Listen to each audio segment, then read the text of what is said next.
Perfect timing. Good morning, everybody. This is Lowell White, and your host of 360 Performance Talk on KUHS Radio Denver. Having a great time. Welcoming my Facebook friends. Good morning, Henry.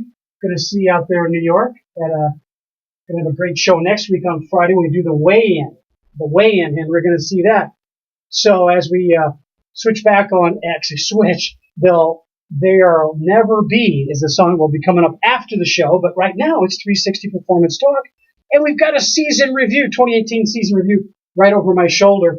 We're going to be talking a little bit about Josh Cuddly Bear Copeland. He's been a great part of our show in 2018, and he's going to end the year on New Year's Eve in New York City at the Hulu Theater at Madison Square Garden. We also had some great time with the Niwot Cougars women's volleyball team. They were second place winners of the state women's volleyball championship. It was awesome to be there with them through the season. And then we had great moments in Milwaukee watching the Brewers go Game 6 win, and then regretfully not winning Game 7 against the Dodgers to go on to the World Series. But that being said, great moments in Denver in Game 3 of the championship for the National League, or not National Championship, for the Division Championship with the Brewers. They were division champions against the Rockies in Game 3. They went 3-0 with them, and I was there at Rockies KUHS Field to bring in that win with the Brewers. And Curtis Granderson, outfielder and extraordinary athlete and human being, just got married in November. So congratulations to Curtis and his lovely wife, Maggie. So good morning, everybody. Excuse me. We're going to talk about accountability. And as we do that, let's talk a little history. Let's talk a little bit about someone who has touched my life and maybe yours as well over the years, and that's Penny Marshall. Regretfully, Penny Marshall left us at the age of 75. She is now with the great comics of our time, and she is, Shlemiel Shlemazel, Awesome Pfeffer Incorporated, right behind me. As you can see, I'll turn a little bit there. There we go. With that in the background, it just if you were a kid at all watching sitcoms in the 70s and 80s, you had to have checked out Laverne and Shirley. But what really gets me interested in Penny Marshall is her storytelling ability, both as an actress and as a producer director. She lived a great life, and she admitted it during her lifetime how fortunate she was. But she produced and directed films like League of Their Own and Big. Tom Hanks. I mean, he was so grateful to Penny Marshall for helping him become the great star that he is, and the very diverse actor that he is, both drama as well as comedy. And one of those comedies that I've watched over and over again is Big. It touches my childhood. Well, I guess some would say I'm still kind of a kid at heart. For those of you who know me well enough. And Big is an example of that. And Big, it has many of its scenes shot during holiday time. It's about a guy that gets shrunken from a kid up to adult, not shrunken, he grows into an adult. It still has the kid mindset. And he works for a toy company. Penny Marshall was a source of stories like that. And Penny did also movies like The Renaissance Man, The Preacher's Wife, Riding in Cars with Boys. She has been probably more impactful as a producer-director and storyteller than she had as an actress and a comedian. But Laverne and Shirley was a great launch that got my attention as a young person and as a kid. And as you may know, her brother Gary Marshall went on to have his own career as a producer-director in television and movies. It's just we're gonna miss her presence in the theatrical world. So that's Penny Marshall, Laverne and Shirley. Blessed to have had her part of our lives in many ways, in particular as Laverne and Shirley, the great show, showcasing the worker life, the Middle America worker life, as in the brewery. It's really cool.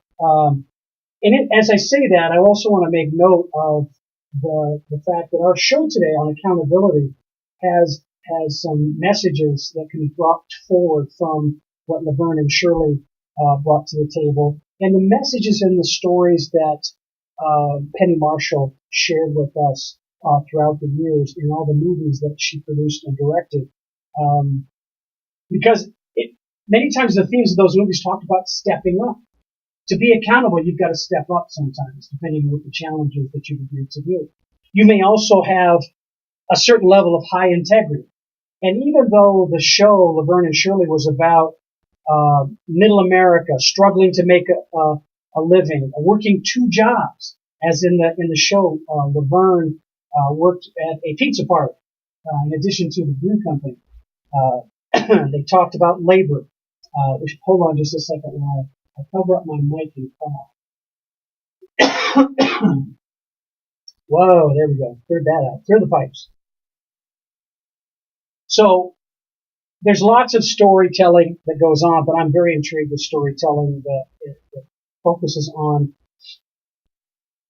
characteristics about human behavior that need to be highlighted. And accountability for today is our highlight. That's wrapped by trust, because to be accountable, you've got to deliver. And the quality of your delivery is many times energized by the level of trust you created with the people you work with. So, with that being said, let me focus on a little bit about Josh Copeland just for a second. Next Friday, in next Friday's show, we have arranged to cover during our show, 360 Performance Talk here at KUHS Denver.com, we're going to cover the weigh-in out in New York on Friday, after Friday. And we're going to have a bit of a chat through Facebook Live. We're going to have a little bit of a chat with some of the key corner people for Josh in preparation for the fight the week after on New Year's Eve, December 31st, in the Hulu Theater in the wonderful. I just lost my mind. Like that's new to some people. No, I just lost my mind. Madison Square Garden. That's what I forgot about that. So, going to be there via technology to see the weigh-in, and then going to be there in person on New Year's Eve through to New Year's Day and watch the great performance that Josh Copeland always gives us. So we're going to do that. And here's a list of the fighters. Now, if you didn't already know this, Josh is going to be fighting against Philippe Lewis. I'm sorry, I got to get this right. Philippe Lins. I believe he's a Brazilian. Neither of the two of them had fought each other before, so it's going to be kind of a prepare by video kind of thing. I know in talking to Josh this week in particular, he's been training extremely hard to get himself ready to go out there. There'll be some open workouts. So if you happen to be in New York on Saturday the 29th at the Wyndham New Yorker Hotel, which is right across the street from Madison Square Garden, on the second floor from 11 to 1, you can watch workouts. And Josh Copeland will be working out with Sean O'Connell on Saturday between 11 and 1. I don't know, there's no exact time when whomever gets their workout time, but if you want to see some workouts, there are, let's see, Ray Cooper III, Vinny Lance Palmer, Kayla Harrison, Josh Copeland, and Sean O'Connell will all be working out between 11 and 1 at the Crystal Ballroom on the second floor. So if you want to check that out. So, Henry, if you're out there, Henry Mack, that's what I'm talking to. I'm sorry, Mark. That's what I'm talking to. Go see them work out. Okay? Go see them work out. All right. All right. So there we got that. That's the update for our stuff out there. So I'm being accountable. I'm accountable to the schedule, making sure that we stay on task with that. Okay, I want, before I forget it, I want to just read a quote.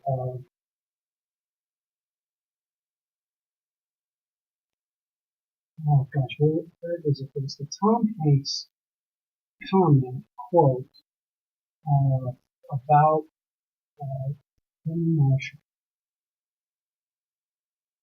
Let's see. All right, we'll get back to that later. But she was just a prolific talent. Okay, so our show today is about accountability, and as I said, we're going to use examples from Josh Copeland and others about that and about being accountable. But let me ask you something about accountability from a non-athlete perspective, from the common day person perspective. You know, we're out there struggling, trying to make a buck. You know, it's holiday season, and we're scrambling around to help the family out. Family members are shopping to satisfy the needs and wants of everybody. That's a big term, right? Everybody.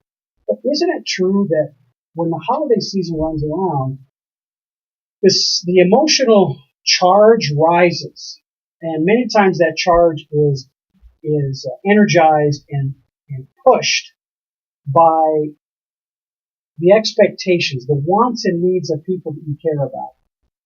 Now, Penny Marshall, her story about Laverne and Shirley, they were constantly struggling, constantly trying to make it better, but had dreams, many dreams about the future, about owning their own restaurant or becoming married and having a great family.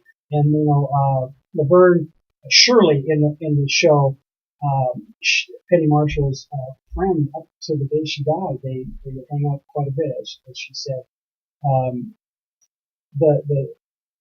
The boyfriend was an interesting character in Laverne and Shirley, in that he was an aspiring actor, dancer, singer, and that Shirley was always hoping that he would hit it big, you know, from Milwaukee, Wisconsin. It's possible.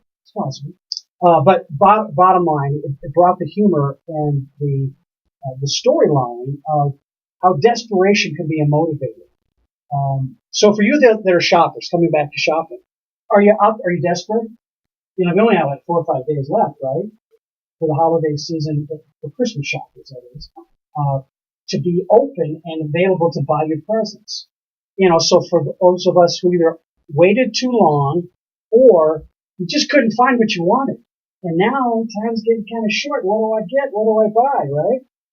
And are you addressing the needs and wants of your family members or whomever, your friends, your significant other?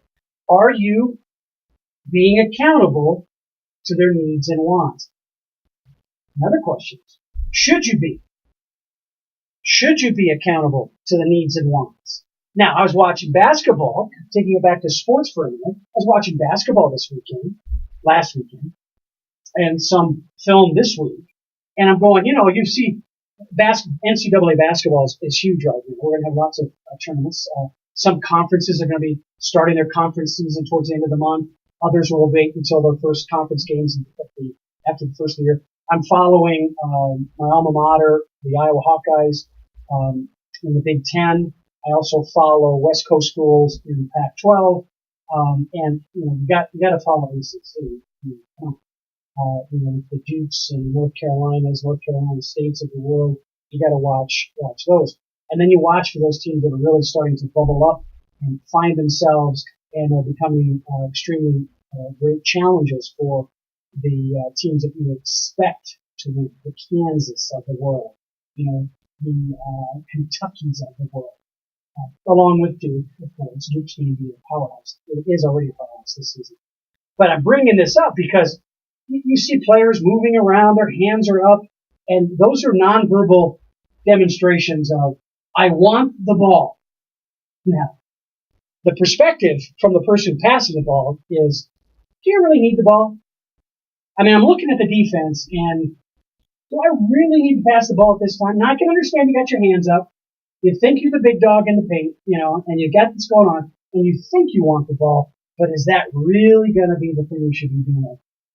Now, I'm thinking way longer than it would take for a player, a guard or a forward, to look into the paint to pass the ball to the ever desperate and frustrated big man who wants the ball. I've not yet met a big man yet, a competitive big man, ball player, that doesn't think when he gets the ball, he's going to score, especially when he's anywhere near the paint. But that doesn't mean to pass him the ball. And in the shopping example, I'm talking about the wants and needs about family during this holiday season. It doesn't necessarily mean they want that, but doesn't necessarily mean they need that. Now, that being said, take a gander at this story for the holiday season about wants and needs. And you can apply it to sports professionals, competitive people in any category of thinking, business or otherwise. But if you're walking down the street and your mindset is about your family's wants and needs and the holiday season and trying to comply with as many of those wants and needs as you can, what are you really seeing? Do they really need it? Do you really think you need to pass the ball to the guy in the paint? I don't know. The defense might tell you differently, and you might rotate the ball around, cause that big man more frustration. And if you're walking on the streets in your shopping mode, are you so focused on the wants and needs of the family that you don't look at the world that you're in? So I'm asking you to challenge yourself during this holiday season to consider the wants and needs of your family members in the context of really what's the right thing to do. It might be a situation where you need to rotate the ball. He doesn't need to get his wants fulfilled right now. You also might look at getting your kids, your family involved in buying presents and wrapping presents for others who don't have them. Your need for a bicycle may be overshadowed by the needs of a homeless child who all they want is a teddy bear hug when they go to bed. They're different wants and needs, right? So our mindset during the holiday season, I'm asking you to think about your mindset during the holiday season as it's placed in the right place at the right time.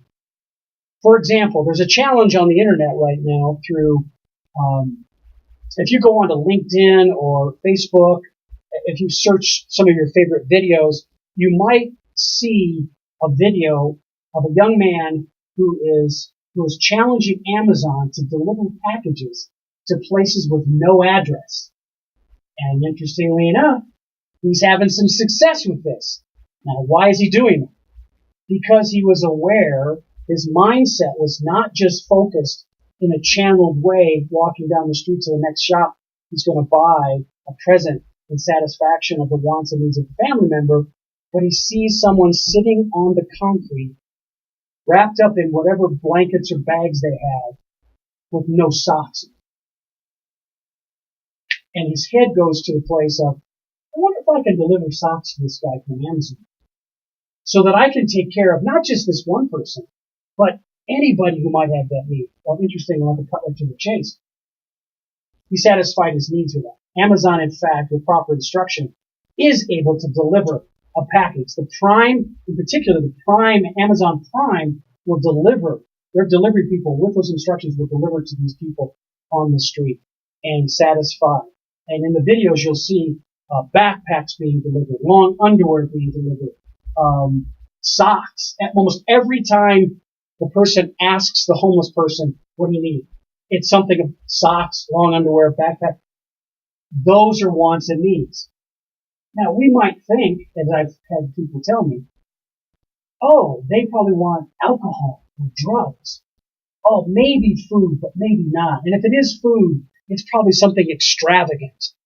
And it's not.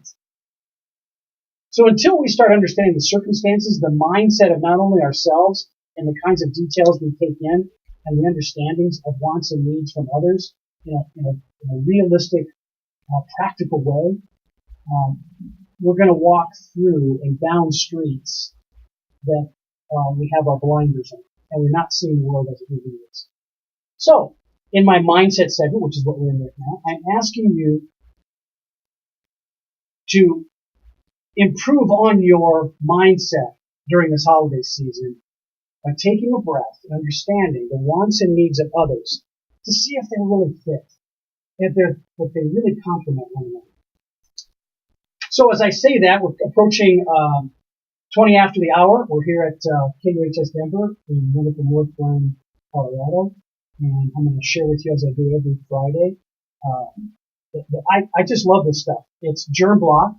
It's the Germ Block germicide for a hand sanitizer lotion. It is non-alcohol based, which I just love. And all you do is it's just a little teeny drop. That's all it takes. Just a little, like that? Little teeny drop.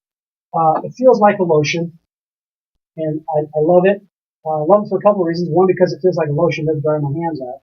Two, it kills everything that's going to make your world crazy. Cold, flu. So that's staph, bacterial, viral.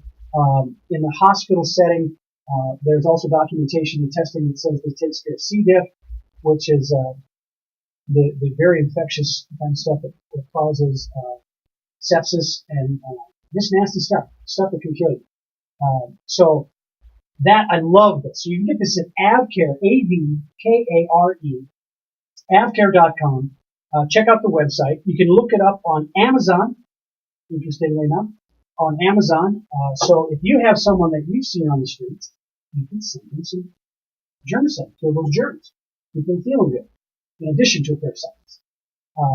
So there's where that's what you can do with that. And as you know, I love my lotion, my Power Body Care lotion. This happens to be the oil, the topical relief oil.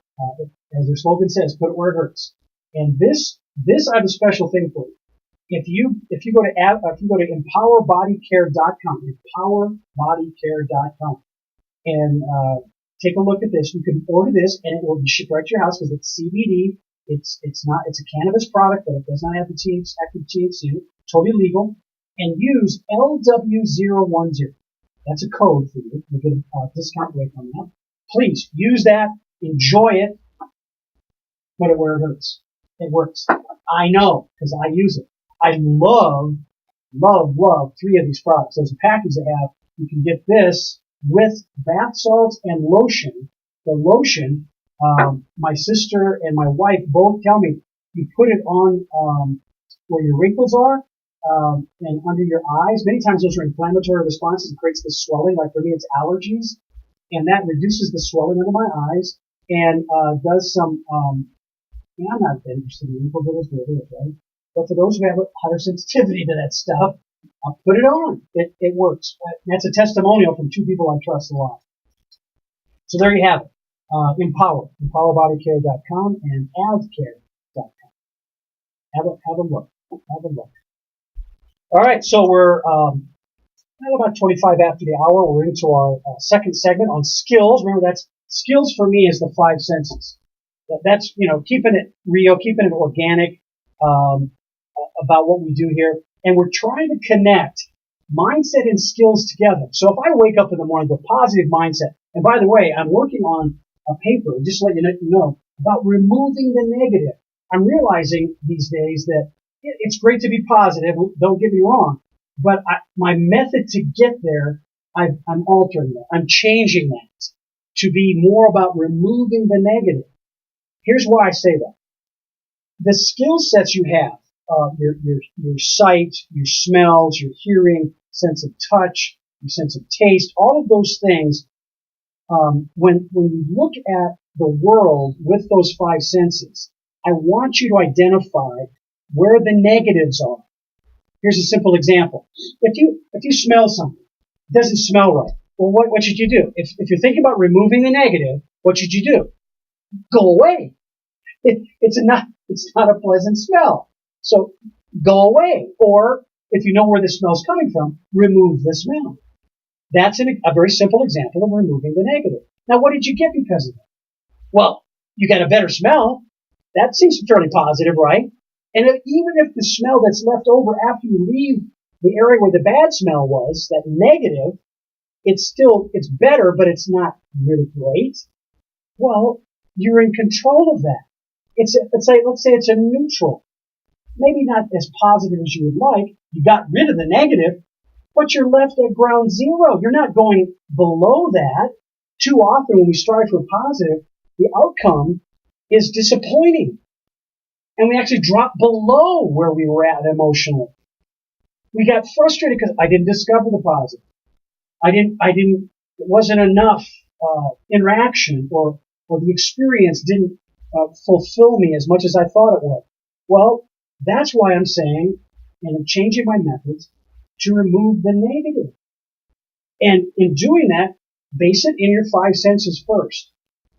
Like, for example, removing the negative gives you an opportunity to add in a stronger influence that really enhances a feeling, a positive feeling.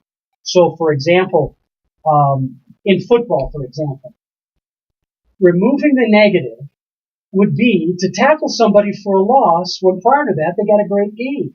So you think about what you didn't do that allowed that running back to get a great gain on you, and you make an adjustment.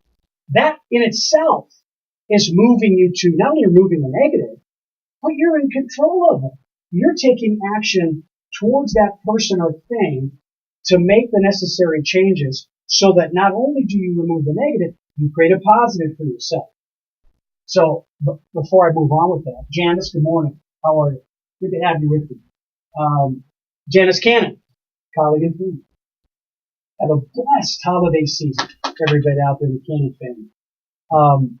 So in our skill sets, and we're looking at the five senses, and my football example there can be replicated in other places. In the business world, if something or someone is not going well, and it's creating a bad feeling or creates a negative outcome, discover the negative, see it, taste it, feel it, whatever five senses you need to use to get a discovery of where that negative is. Go find it, take and address it, and apply an action that's going to change it, that's going to move it from the negative to a better place, to a positive place.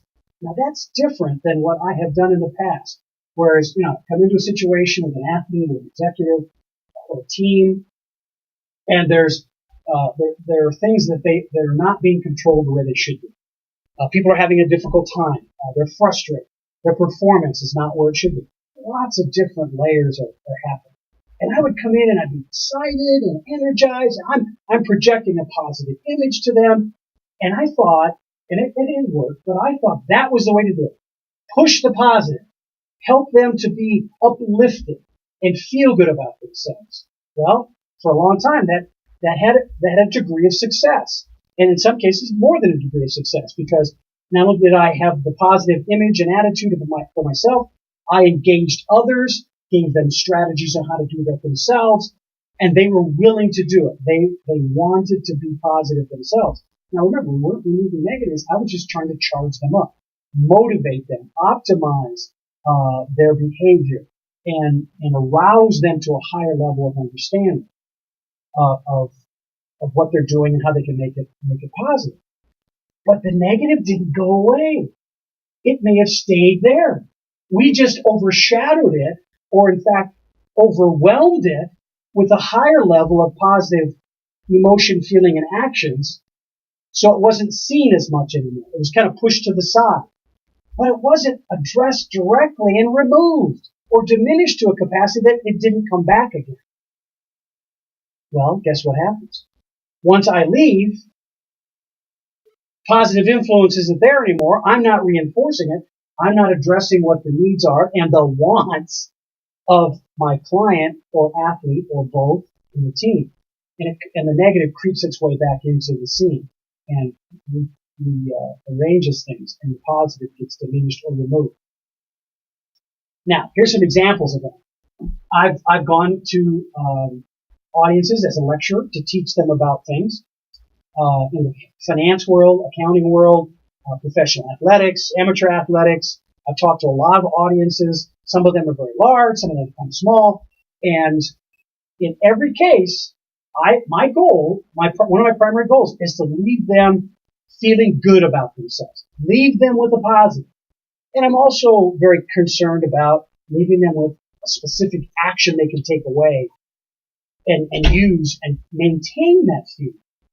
Well, on routine occasions, I've either overheard it or people have directly said to me, oh, that was a great session I was at with you, blah, blah, blah, so many months or weeks ago.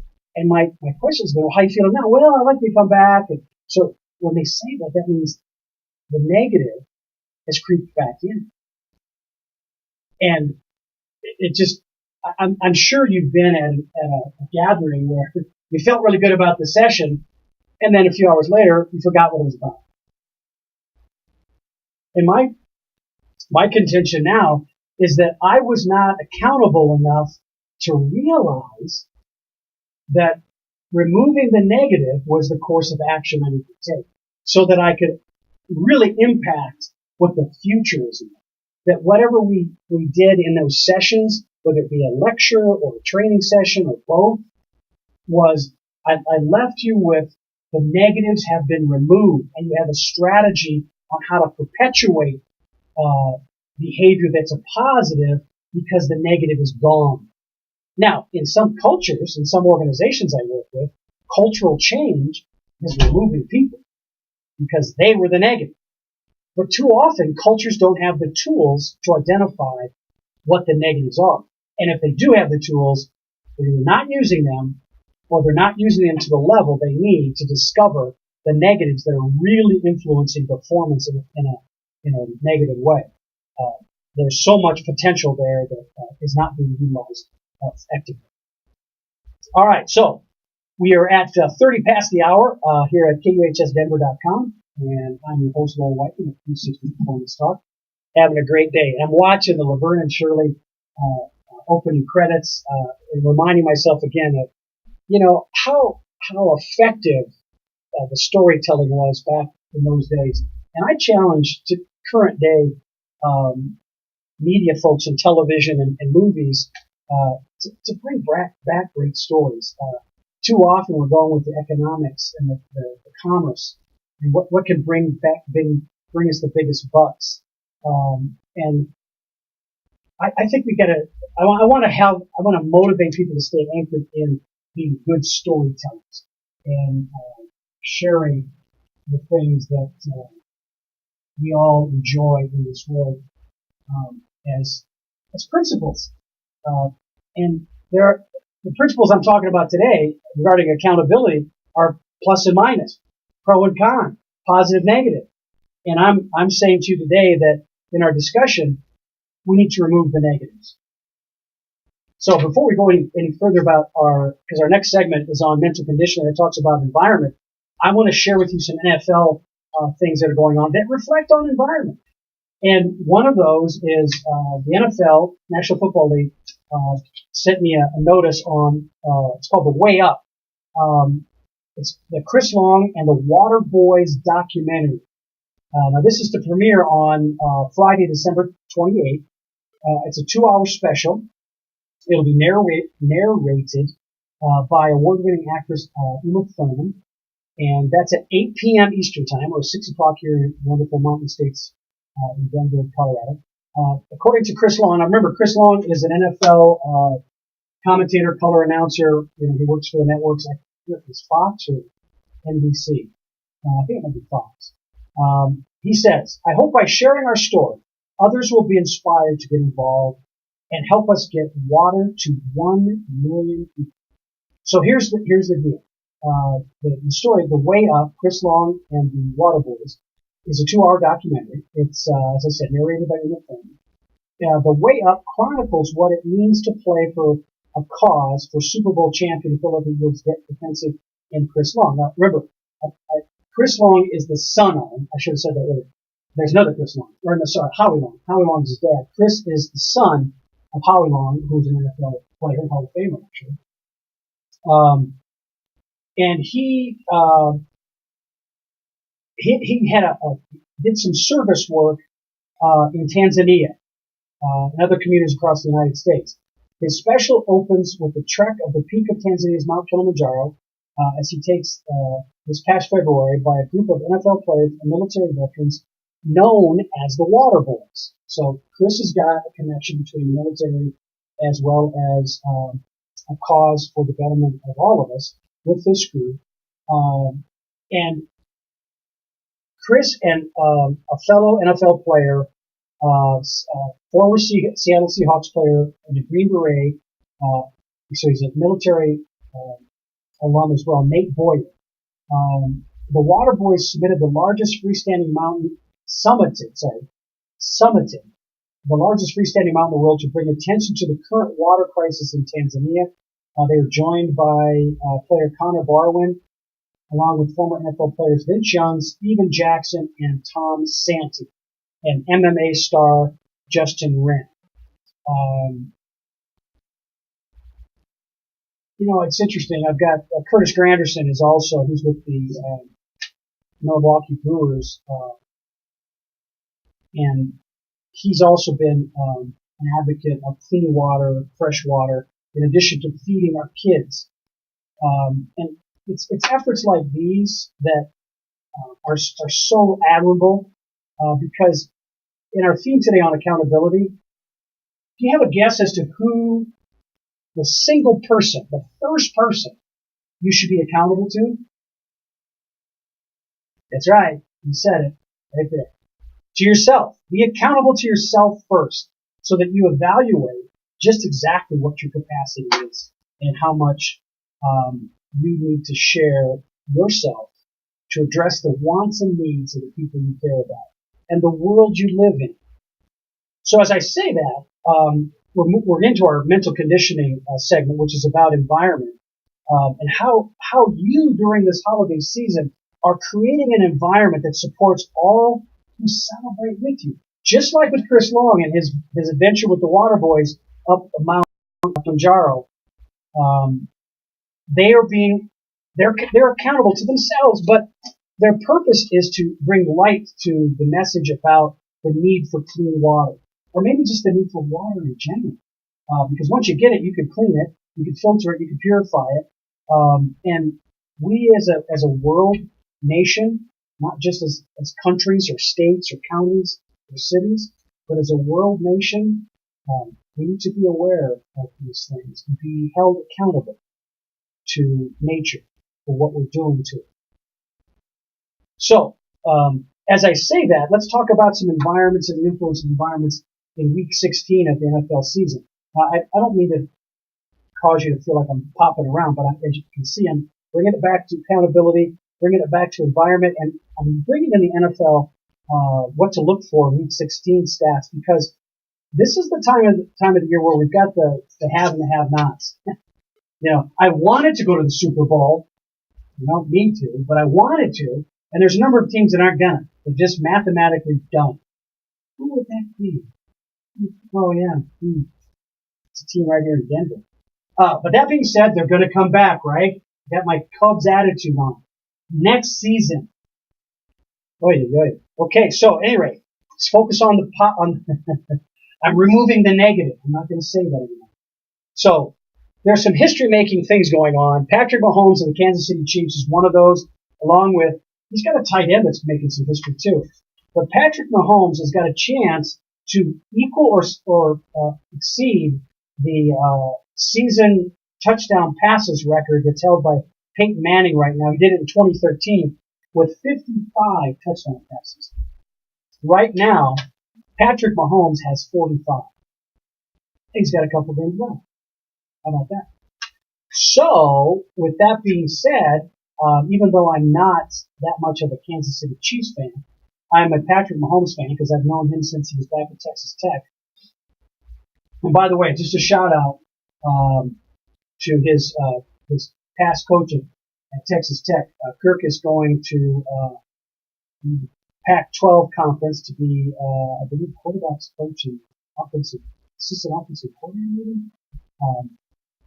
But Kirk's, good luck to him in his trek out there to the Pac-12. He left to Texas Tech. So, let me get my facts straight here.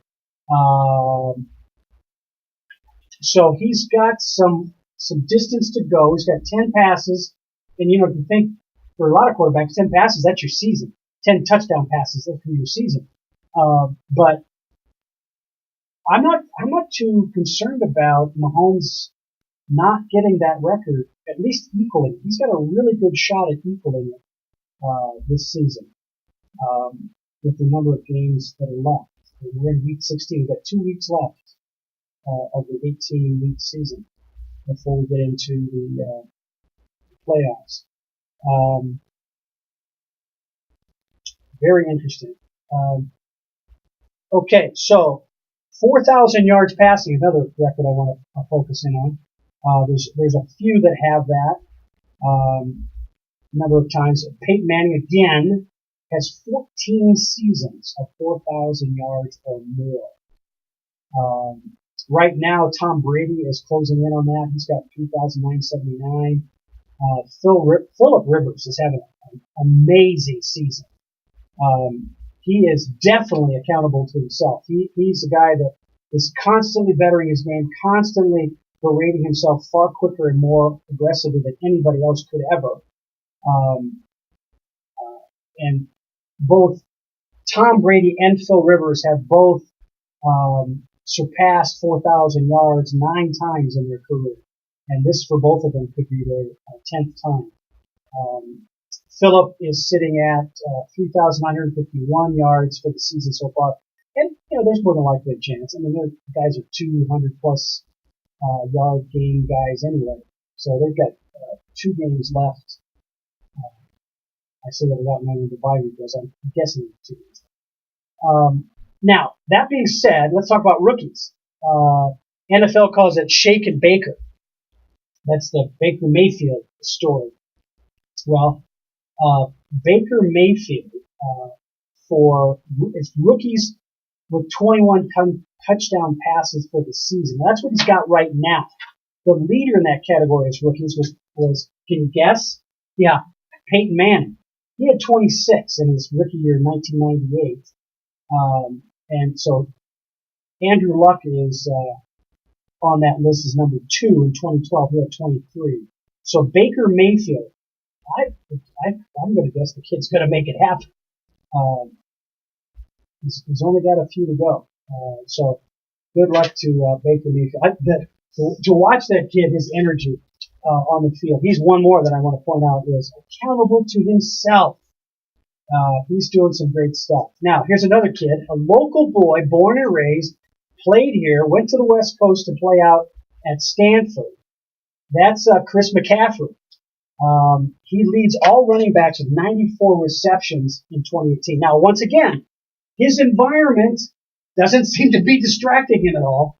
He's accountable to himself, and if you know anything about the McCaffrey family, they are a great family about accountability and integrity. If you say it, you do it, which raises your degree of accountability. And sometimes if you don't say it and you do it, that's a big push on your accountability. But for Christian McCaffrey, he hasn't let the environment, which is what our mental conditioning segment's all about, influence his 94 receptions for this season. Now, he is a few receptions below Matt Forte, because in 2014 with Chicago, he had 102 receptions. But Christian, he's going to creep up the list. He's a player. Now, I bring up Christian for that reason, but also his little brother. It was signing week for a lot of kids, for signing to go to the college of choice.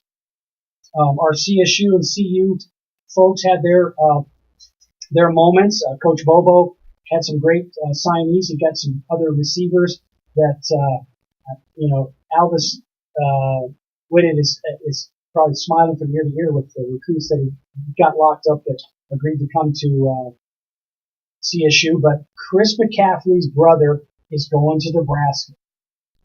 Now, I can't comment on whether the McCaffrey family is excited about that, but I'm going to guess there's going to be some road trips to good old Lincoln, Nebraska. Now, I don't know, does the McCaffrey family get enrolled? Because there's lots, their wardrobe is going to be just really this kaleidoscope of color with the different jerseys and sweatshirts and pullovers and all the stuff that they've got going on where the boys are at with their teams. So anyway, the red tie, there we go. Little brother is going to Nebraska. All right, so that ties up everything I wanted to announce today about the NFL and what's going on with them. I want you to keep abreast of the NCAA basketball season. We're well on our way to do that. Good morning, Anita. Good to have you here. Happy holidays to you and yours. Hope the dogs are doing great and your son is finding something to do that gets him out of the house and away from this, the disposable phone thing. Math games. There you go, Anita. Anita, she's one of my colleagues from the days of teaching mathematics. Loved working with her. Loved it. So enjoy the holidays. Happy New Year to you. Best to you all. So we're into finishing up our mental conditioning segment about environment. So I want to ask you guys, when you're setting up your holiday feeds, and we're talking about removing the negatives, being accountable for those that are going to show up. Maybe you're the primary cook, okay? Or you're the one who decided on the menu, and you're laying things out. Are you thinking about the environment in a way that holds you accountable to the wants and needs of your audience? Who's going to show up, right? Gluten-free. There you go. Alcohol, no alcohol. Maybe both. Give people choices. Maybe it's vegan or full-on meat and potatoes. Yeah. Give us a collective grunt on that one from us Midwesterners, that are used to that. I somewhat tongue-in-cheek, but I want to make sure that we're thinking about the needs and wants of those at the table and that you're doing what's right for them. That you're holding yourself accountable, and in some cases, you're holding yourself accountable for the benefit of others who are not. Addictive behavior is tough to deal with. I can't say that I've never faced addictive behaviors that have overwhelmed my life. But during the holiday season, there's a sensitivity to that I want to raise your attention to. And that's by being accountable first to you so that you can focus on those people and things that need support in what they do. And by you being accountable to you, that maybe you don't have any alcohol at the dinner. Maybe you'll have sparkling cider. Or maybe you'll just have plain old cider with a good cinnamon stick in it. And your hot toddy is now tea with lemon. Or it's hot chocolate with a whole bunch of marshmallows. My point is that you are sensitive enough that you don't push other people to be challenged by their own accountability to themselves, and they're not ready to face that. So that's my bridge into performance results. That's our last segment for our show every week. We talk about mindset and skills and how they connect. You start off every day with a thought that's positive. And in my case today, I'm asking you to think about removing the negatives. That's still positive thinking process, but your focus on actions from that mindset that you start the day with is that you're looking for opportunities with people and things to remove the negatives. Because what's left? Positive, or worst case scenario, zero net sum. It's just neutral. But you didn't go below the line. You sustained yourself. Too often we think about positives and we don't get there. It gives us a reversal to a negative level. Go below the zero line. So I'm really excited about mindset connection to my skill sets, my five senses, so that when I get into any environment, I'm ready to deliver an unencumbered, no obstacles, no hold bars set of actions because I've removed the negatives. I've identified where they are. I've created strategies, plans, and practice to get myself on task, and I completely understand where the people and things are that represent the negatives, so I can create the strategy and the responses quickly and with full effort to get what I prescribe for myself, the end goal. If I'm throwing the desperation pass, I'm not doing it out of desperation because I've removed the negatives. I'm doing it because that's the only choice I have, and I've planned for this. I've prepared for this, and I'm throwing it with full expectation of the negatives are gone because my abilities are good, and I'm hoping that on the other end of that pass, my receivers are also in a place. They're removing the negatives. They're pushing the hands away. They're body posturing. They're getting themselves in a place where they're in control of that space. And guess what? they make the catch. So that's performance results. That's a process. Managing your expectations to remove those negatives, being in control of your emotions, and being aware of who you are with a purpose and an intent to deliver the results you expect to deliver. That's being accountable. That's being in a place that represents who you are and the skill sets you bring to the table. Great stuff. Great stuff, especially during holiday season. But as I may have implied, I hope I'll directly say to you, I don't expect you to do this just at the holidays. I expect you to take this wisdom and these strategies for removing the negatives and doing it every single day of the year.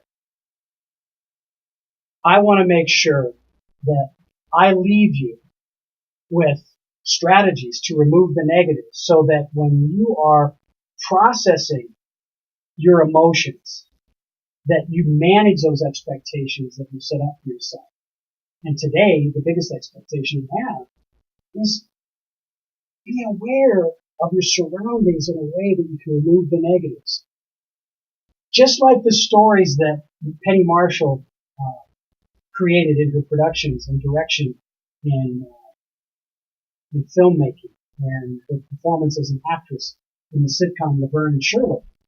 They talked about stories where people were facing obstacles. And the fun, the humor was in their methods, their strategies. And I'm guessing in some cases removing the negatives. Take a look at those influences. Take a look at those favorite movies that many of us are going to see over the holidays. And look for ways to, those stories encouraging you with strategies on how to remove the negative. And then share your experience. Like the young man who shared his experience about Amazon deliveries to homeless on the streets. That really struck me as powerful. And it was so simple though. Using technology to really address the needs of humanity in a way that is so, it's such a great example of removing the negatives. He's walking down the street. Yes, he's thinking about his own shopping tasks, but he opens the scope of his vision. He increases his ability to gather data for his mindset, to see the negatives, and then create a way to remove the negatives.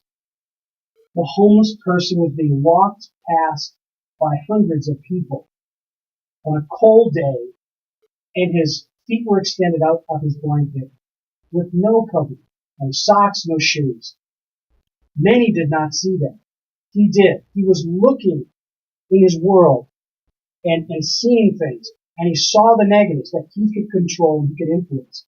He did something to remove the negatives. Now, selfishly, that's going to sound selfish. I'm going to say to you, first look at you.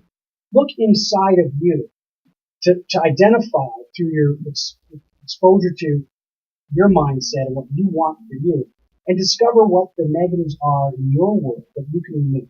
Take care of you first. Because until you can understand you, it's going to be hard for you to see the homeless person with no socks. You've got to remove those negatives for you first before you can go help others and the negatives that they face. So that's a credit to that filmmaker when he discovered what he could do with Amazon Prime delivery to help bring socks and long underwear and backpacks to homeless people on the streets. But that is a great way for me to end the show today, is to really ask you for not just understanding the wants and needs of others that are around you, but understand those wants and needs in perspective to removing negatives. I have grandkids, and they're constantly asking for any number of things. And many, they don't really know. It's the adults that have to help guide and train them about the needs of others and the wants of others and how that fits in their world. So I'm really proud of my son in particular and how he incorporated the wants and needs of those who don't have much, and sharing that with his kids, and by helping his kids understand how they can be part of removing the negative for someone else. They contributed dollars to help shop for gifts for a selected family. And then my grandkids wrapped presents and delivered those presents to the kids in need, and the family in need that they selected. That's a complete circle. That's managing the emotions and the expectations. That's removing negatives so that you are in control of the results and can really impact the results. And you still get the positive, good feeling. It's not like going to a lecture, feeling good about it, and then hours later forgetting what you even felt or learned. That's lasting influence because the behavior was focused on removing the negative in real time, in tangible ways. Now, as I say that, it's easy to say it. It's easy to, I'm glad it was easy to find examples of that. But it takes courage. It takes time. It takes money. And not everybody has money or time, so they say. But if you do, you have no excuse. You have no excuse if you do have the time and the money to open your world up, to see what's out there, and judge for yourself where are the negatives that I can remove, that I'm in control of. So when you extend yourself to someone else, thinking you're addressing their wants and needs, please do it with an inquiry, almost asking permission. Don't be like what I was like when I was in college, thinking I needed to run up behind that person in a wheelchair and help them over the curb.